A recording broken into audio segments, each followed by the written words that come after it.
talk about. One is, the argument I want to make is that the U.S. is really primarily responsible for the division of Korea, for the Korean War, and for the ongoing tensions. And it's really important to know that, because in the U.S. media there's sort of the sense of, well, U.S. is just there to protect freedom, and we're there because South Korea wants us. And I want to challenge that and give you a feeling for why that's false. The second thing is to give you just a little feeling for what the costs of the division are for people in South Korea. I have been in South Korea probably 25 times, from the late 80s to the late 2000s, where I worked with labor movement people, and I was a part of a university there. So I had a lot of firsthand sense of what the division means. We often hear about, oh, the division, problems in North Korea, but what goes on in South Korea? What's the cost? And the third is just a very short sense of the kind of reckless and dangerous aspects of current U.S. policy towards Korea. Okay. So let me start with the first part, which is trying to show you why I would argue that the U.S. is responsible for the division in the Korean War. For decades, the U.S. cared nothing about Korea. And in fact, in the late 1880s, the U.S. was interested in encouraging Japan to take over Korea. And the reason is that as Japan was an emerging power, and the U.S. didn't want Japan to bother its interests in the Philippines or challenge U.S. interest in China. So it thought, well, we'll throw Korea to Japan, and it's a minor player, Japan being they'll be happy with Korea. So they encouraged that, and in fact in 1905 Japan made Korea protectorate, and in 1910 Japan annexed Korea. Korea stopped being an independent country. It was taken over by Japan. And this carried on until the start of the Pacific War, when Japan bombed Pearl Harbor. And now suddenly Japan is an enemy of the United States. Moreover, because of the way things are going on, Korea becomes important to the United States, because Korea is geographically close to China, close to the Soviet Union, close to Japan. And so if the U.S. wants to be able to control and reshape post-war Asia along its lines, controlling Korea becomes very important. So suddenly the U.S. is now interested in Korea. Now, the U.S. faced a bit of a problem, because it still had to defeat Japan, and it had to gain control over Korea. And the reason this was a problem is that wasn't a simple task. And so the U.S. at Yalta in 1945, February, Roosevelt and Churchill met, and Roosevelt said, we'll make a trusteeship to control Korea after the war. And the reason that the U.S. was willing to do that is because the U.S. wanted the Soviet Union to fight Japanese troops in Manchuria and fight Japanese troops in Korea while it prepared to invade the Japanese homeland. So it needed Soviet support. Right? Soviet Union said, yes, 3 months after the war in Europe is over, we will join the war against Japan and take on Japanese troops. Well, the war in Europe ended in May of 1945, but in the months that followed, the U.S. began to think this was not a good idea to encourage and work with the Soviet Union. For one thing, they feared that if the Soviet Union joined the war against Japan, then when the war was over, the Soviet Union would have a hand in shaping what post-war Japan looked like. And the U.S. did not want that. The other is, if the Soviet Union fought Japanese troops in Korea, then when the war ended, who would be in a position of influence in Korea? It would be the Soviet Union, not the U.S. So the U.S. was suddenly saying, this is not looking good. And in fact, the U.S. knew from intercepted cables that Japan would surrender immediately if once the Soviet Union declared war against Japan. And the U.S. deliberately pushed Soviet Union not to declare war. And so what happened is, how does the U.S. get the Japanese to surrender without the Soviet Union getting involved? That's where the atom bomb comes in. The United States did not need the bomb, except that it wanted a very rapid surrender of Japan to keep the Soviets from being involved. And of course, it also was a signal to the Soviets as to what U.S. power looked like. So the United States dropped its first atom bomb, and then the next day, on time, 3 months after the end of the European war, Soviet troops began to move against Japanese troops in Manchuria and into Korea. 2 days later, the United States drops another bomb. And then a few days later, the Japanese surrender. Okay. Now, Soviet troops are moving down the Korean peninsula. US troops are weeks away from Korea. There's nobody near. And so what the US decides to do is, it wants control over Korea, right? It got Japan surrender without the Soviets getting to play, but Soviet troops there. So the US announces unilaterally it will take the surrender of Japanese troops south of the 38th parallel. And where it came up with that is 2 colonels were in a basement in the State Department, and they were told to pick a line. And so they picked a line that included Seoul in the US side, which is the capital, and the majority of the population. And so they announced it. And the Soviets, no one knew what they would do, but troops stopped at the 38th parallel, right? And so the first part, the US plan, some basis there. Now, the Koreans were not just sitting around waiting for other people to decide their fate. When the Japanese announced that they were surrendering, or it looked like they were going to surrender, the Koreans had a very strong left movement that was very popular. They'd been fighting Japan, fighting for Korean independence, and immediately was formed something called the Committee for the Preparation of Korean Independence. And 145 separate committees were formed within 2 weeks over all of Korea that operated as units of government. When it was clear that the US was coming, September 6, 2 days before that, the Committee for the Preparation of Korean Independence held a big meeting in Seoul, and they announced the formation of a national government called the Korean People's Republic.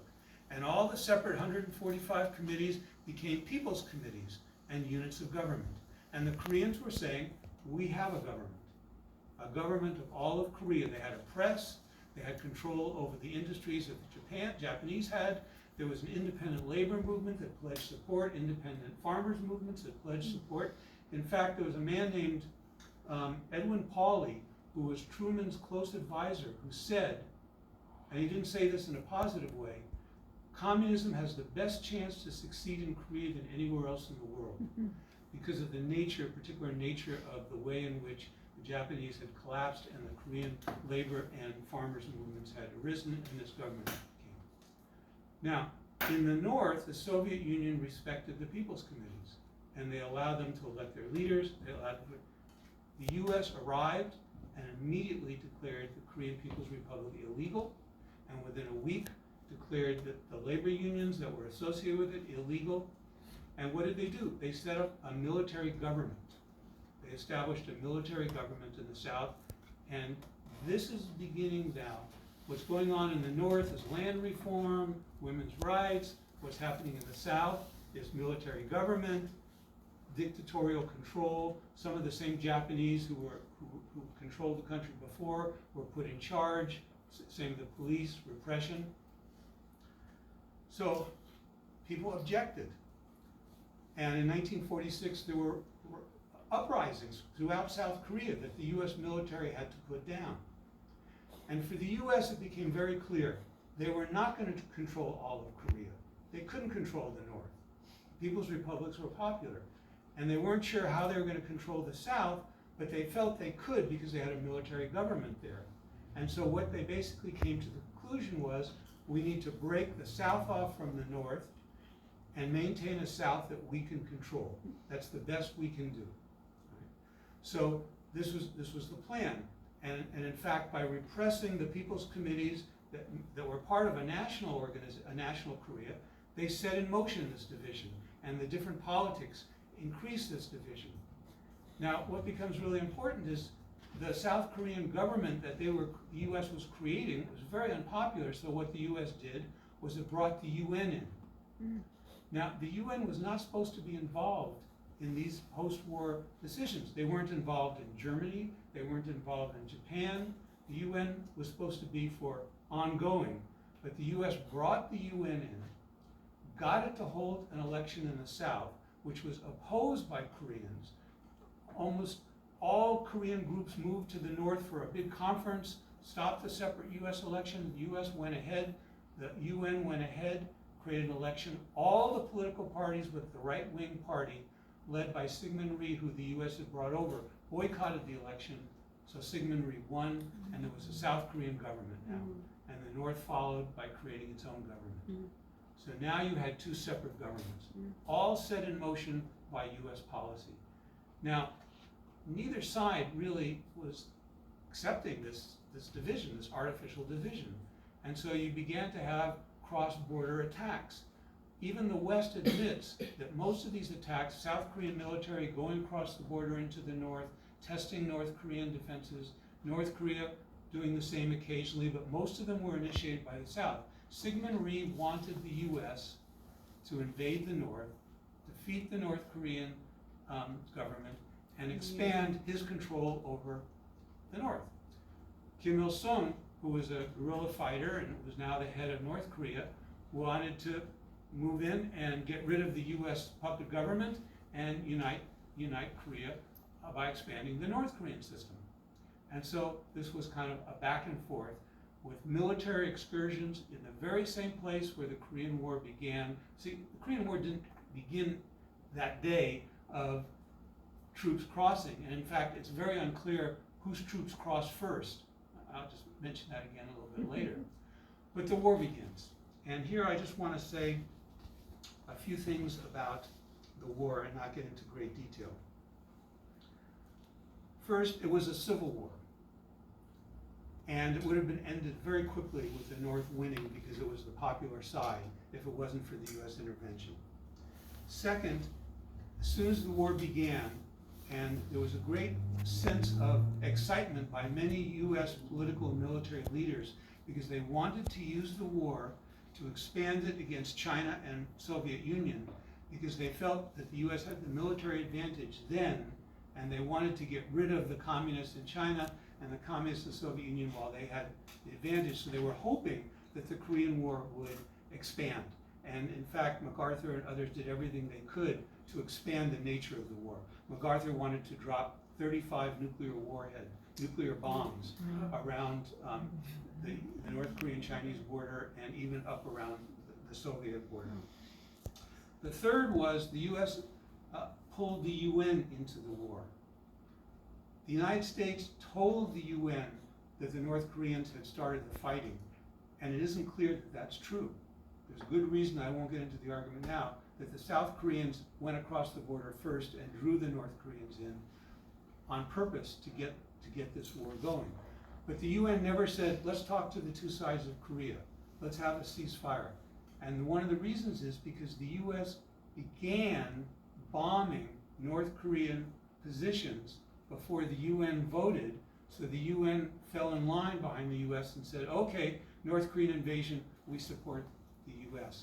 And what it did, it's almost mind-boggling, is when they passed a resolution to support the US, they said, all countries pledge their troops to fight in the US command, which means that the US fought with the UN flag, but the UN had no control over the conduct of the war.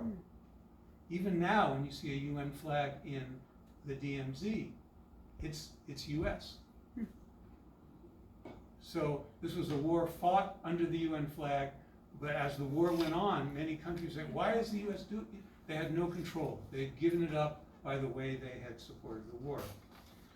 Fourth, the Korean War was brutal. Maybe a third of the population of the North was killed, a third. About 80 to 90% of its cities were burned to the ground.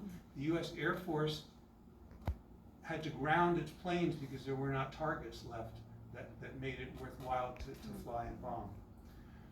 The fighting ended with an armistice that halted the fighting, but not a peace treaty. There was a convention, the Geneva Convention was held in 1954, a few years after the armistice. It was supposed to be held much sooner, but it was delayed. The purpose of the Geneva Convention was to reunite Korea and remove foreign forces. The North Koreans and the Chinese proposed that there be national elections for a Korean government supervised by neutral countries. The US and the South Koreans refused and said only elections in the North supervised by the UN, which had been the fighting force against the North. And what does that tell you? It tells you that the North Koreans were quite confident in the popularity of what they were fighting for and the vision they had, and the South Koreans in the United States were not, because they wouldn't. And I read many, many biographies of the Western leaders who were at this meeting, who were appalled by the US position, but unwilling to challenge the US because of their dependence on the US. So it tells you a lot about what was really going on there. So the armistice remains in place. The Geneva Convention ended with no even motion to meet again because the US vetoed it all. Not long after that, the US violated the armistice. It brought nuclear weapons into South Korea in the late 50s. In the 70s, it launched Team Spirit war games, which included nuclear weapons and practiced nuclear attacks against North Korea in violation of the Nuclear Non-Proliferation Treaty, which says nuclear powers should not threaten nuclear war against non-nuclear countries. So all of this is to say that, and again, not surprisingly, North Korea is the only side that says, let's sign a peace treaty ending the Korean War. The US has not been interested in doing that. And I think, anyway, I made that case. What about the cost of division? In broad brush, South Korea was ruled by military dictators from '61 to the mid-1990s. And one of the ways in which these military dictators ruled was through something called the National Security Law. And this was something that Syngman Rhee, who was the man that the US brought over to be the first president of South Korea in that election in 1948, he initiated this. Because again, he's being opposed by popular communist forces, so national security law is used to say these communists are a danger. The national security law is very broad. South Korea sees itself as the only government in the Korean peninsula. It does not recognize North Korea. North Korea is an anti-state agent. So anybody who says anything that strengthens a North Korean position is acting as an anti-state agent and violating national security. Even if you say something that's similar to what North Korea says, you are violating national security. And the governments have used national security repeatedly. So for example, teachers could not teach the history I just told you. They could not even say there was a civil war, because that goes against the kind of history that the US and South Korea want to tell. And teachers were locked up for violating national security. In fact, until the mid-90s, teachers were forced to spy on their students. If students wanted to demonstrate, to ask for the removal of US troops, that's what North Korea says, violation of national security. Students have been arrested for that. If workers strike at a major company, that's weakening the South Korean government, because most of these companies are they're called chaebol. They do many, many things. So they're not only producing cars, but producing tanks, whatever. That's an attempt to weaken South Korea, violation of national security. Labor leaders get arrested. And you never know. I had friends who would write a textbook, sociology book, which talked about Marxism. It was fine one year. The next year, the government decides things are changing, because there's still roots of the left in South Korea from that history. And so the publisher and my friend, the author, got arrested, and they spent 3 years in jail. Because this is a tool. And it's very important to understand that as far as the right wing in South Korea is concerned, tensions between the US and North Korea are good. Because the more tension, the more fear, the easier it is to legitimate using the national security law. As far as the US is concerned, the more tension there is between the US and North Korea, the better it is. Why? Because it strengthens the right wing in South Korea, which ensures that US troops and US missiles can be stationed in South Korea. In fact, the US, until just a few years ago, was in charge of the South Korean military. Now it's only in charge of the South Korean military if an emergency is declared. But where else in the world does the United States get to run foreign military? On the Asian mainland. So in that sense, the division of Korea, I mean, just recently, a whole political party, a left party, was disbanded and its leaders arrested because of national security law. Current government has just recently put another labor leader in prison because of national security law. They were organizing a strike. Okay, so this is real, and the ability of South Koreans to really think about for themselves what they want to be, what they want to do, is compromised by this division, which plays a very positive role for the right wing. In other words, there's a lot of political forces that want to keep this tension. Okay, let me talk about current U.S. policy and then quit. I don't want to go too long. Yeah. So, in a way, we're kind of witnessing a replay of the Korean War period. In the post-Korean War period, the Korean War allowed the U.S. to increase its military spending by fourfold.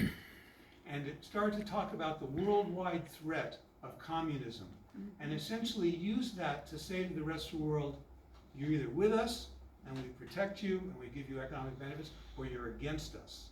You have to choose. And it helped to create this world where, you know, NATO and the U.S. forced people to choose and use the communist threat to do so. Well, we see something similar now with China, where the U.S. is saying, now China is the threat to peace and democracy, and we can't allow Chinese economic and technological strength to grow because they'll use it against us. So the U.S. is now saying, countries, you need to join us, and we need to isolate China.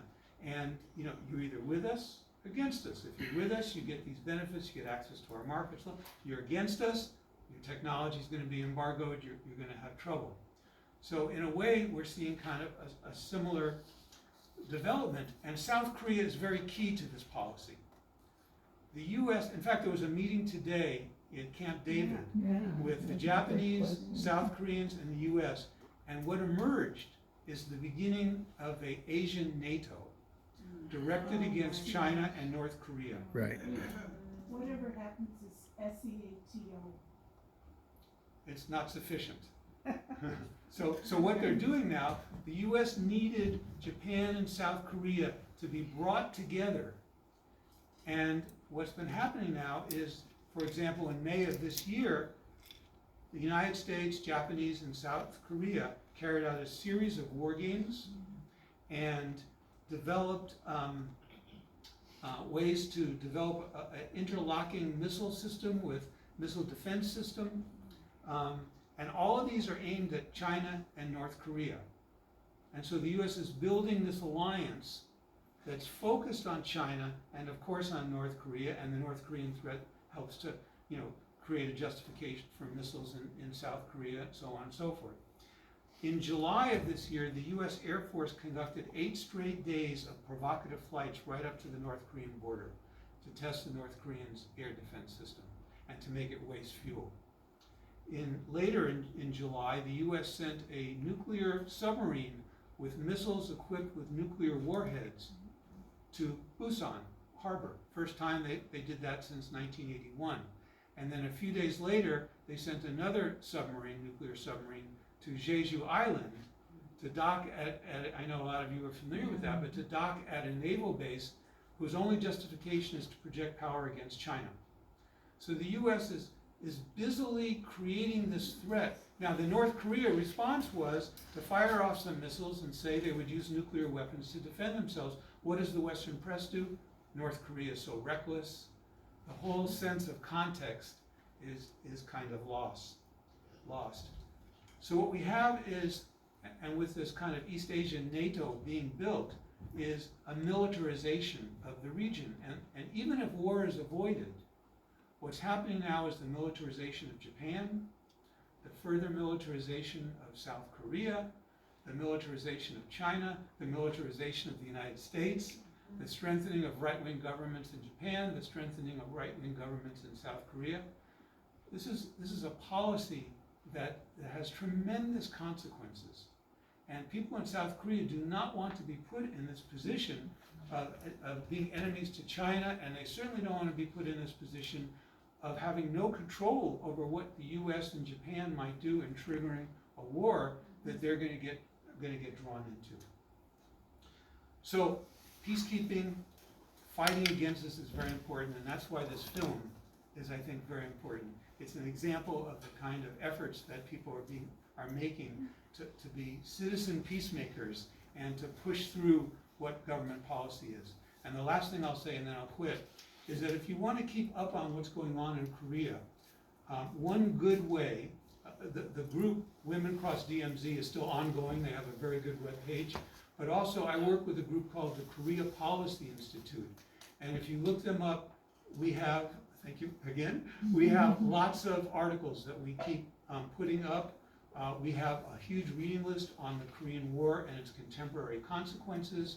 We have free readers which you can download on US policy towards Korea. So I think there's a wealth of information. As an organization, we try and reach out to the movements in South Korea and bring their voice to the US, which is a voice that we don't often hear, and to try and build kind of solidarity towards a peaceful reunification and end to this madness.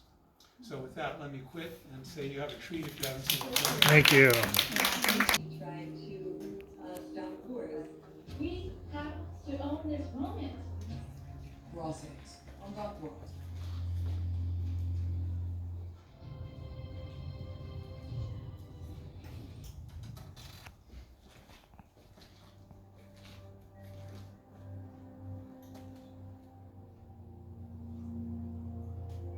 North Korea's reckless pursuit of nuclear missiles could very soon threaten our homeland.